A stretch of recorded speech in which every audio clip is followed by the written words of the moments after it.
While I've never been to a CarMax before, my initial impressions are that I don't feel very welcome here.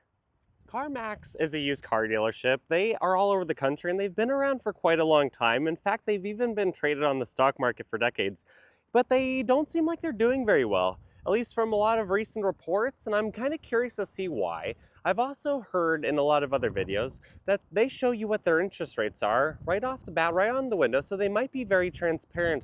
Although they might not be the best paying for your own car when it's time for you to sell to them, they're definitely going to get a lot of interest from you.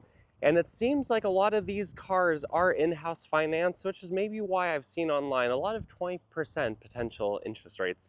But anyways, let's see what we can find today. Let's start with something that's easy, something that should be pretty inexpensive, like a Toyota Corolla. This is the generation that was around in the early teen years, so it's pretty old. This one's actually 2020 though, so it must actually be one of the last years of this generation.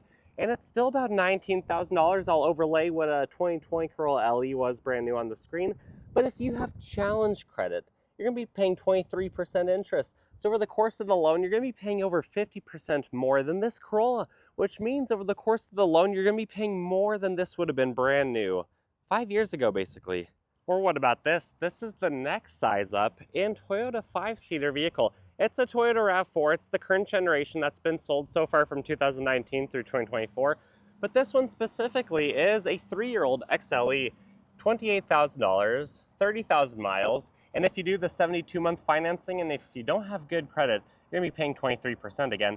So $719 a month times 72, that's a pretty big number. That's a pretty penny to pay for a vehicle that already is 3 years old. Inventory definitely could be a little bit more full, but they do a pretty good job of organizing like brands together.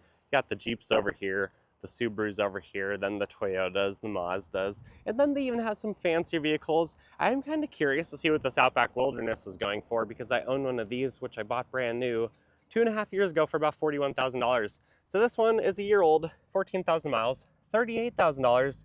Again, at 72 months, you could be paying $1,000 a month for yours if you don't have good credit. So $72,000 for this 2023 Subaru Outback Wilderness. Here's the CRV in a pretty cool blue color.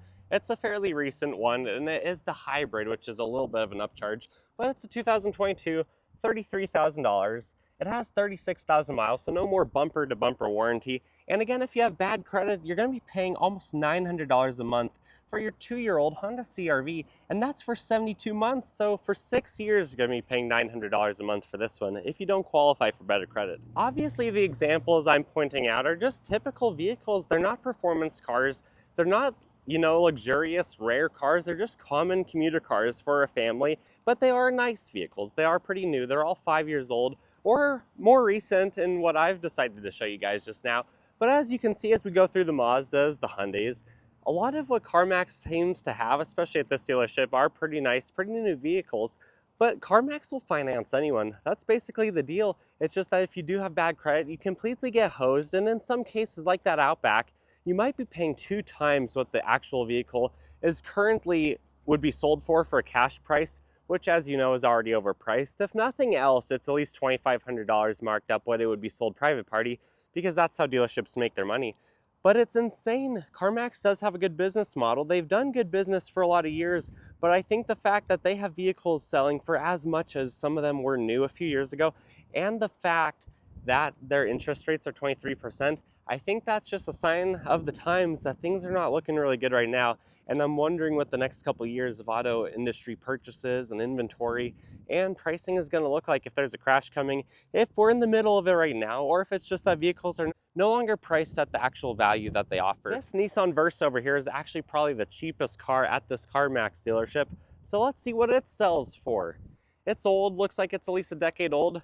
2016, $11,000, 109,000 miles, so no warranty, and if you pay 23% interest, you're still paying almost $300 a month for 6 years. This Corvette cash price is already overpriced at $80,000 for a used one, but if you have horrible interest and you're paying 23%, you're gonna pay over $2,000 a month for 72 months, meaning that this $79,000 Corvette is going to cost you more than $150,000. Or what about this Jaguar over here? I don't know a whole lot about these. It does look pretty sporty. It's a year old, $65,000. Has a 5-liter V8, Again, you have the same credit options that CarMax offers you, and you might be paying over $1,600 a month if you have bad credit and you can't control your spending and you really want this car. So this CarMax dealership actually does have quite a few different vehicles, even quite a few performance vehicles, though, so they have one for every budget basically. But look at this EcoBoost Mustang, $23,000 with bad credit, $600 a month. You can way too easily spend way too much on a vehicle, so you really need to be careful what you're getting yourself into, what you're signing up. If you're going to pay cash, which is the way that I recommend you buy a vehicle, you might only pay about half of what it could be financing.